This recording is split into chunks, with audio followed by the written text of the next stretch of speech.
ივანე ჯავახიშვილის სახელობის თბილისის სახელმწიფო უნივერსიტეტის ორგანიზებით ვარძიის სამონასტრო კომპლექსში ახალგაზრდა არქეოლოგთა მე-16 საერთაშორისო კონფერენცია გაიმართა.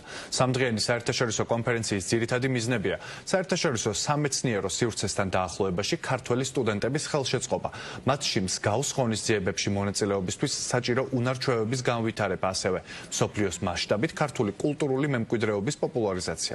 ვარძიის კონფერენციაზე მოხსენებები წარადგინეს სტუდენტებმა მსოფლიოს სხვადასხვა ქვეყნის უნივერსიტეტებიდან. მათი ნაშრომები კი ქართველმა და უცხოელმა პროფესორებმა შეაფასეს. კონფერენცია ქართველ სტუდენტ არქეოლოგებს საშუალებას აძლევს მიიღონ პრაქტიკული გამოცდილება და სხვა ქვეყნის წარმომადგენლების კვლევებს გაეცნონ.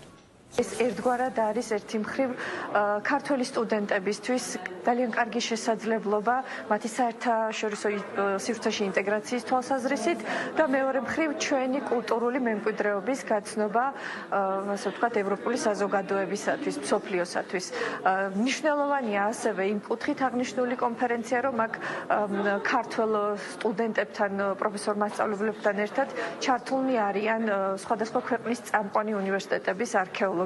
აქ წარმოდგენილ მოხსენებებს აფასებენ წამყვანი არქეოლოგები, მსოფლიოში წამყვანი არქეოლოგები და სწორედ მათი შენიშვნებს ითვალისწინებენ უკვე შემდგომში ახალგაზრდა კოლეგები და სწორედ ეს არის ამ კონფერენციის ყველაზე დიდი მიღწევა, როდესაც ახალგაზრდები და უფროსი თაობის არქეოლოგები ერთად მსჯელობენ ძალიან მნიშვნელოვან საკითხებს. ვარძიის კონფერენციამ ქართველ სტუდენტებს შესანიშნავი შესაძლებლობა მისცა, რომ აკადემიური ნაშრომების მომზადებისას გაეუმჯობესებინათ ინგლისური ენის ცოდნა. ისინი იმყოფებიან გარემოში, სადაც შეხვდნენ თანატოლ უცხოელ სტუდენტებს, რომლებსაც მსგავსი ინტერესები აქვთ ამ მეგობრულ ატმოსფეროში, ყველამ თავიდანვე თავი კომფორტულად იგრძნო.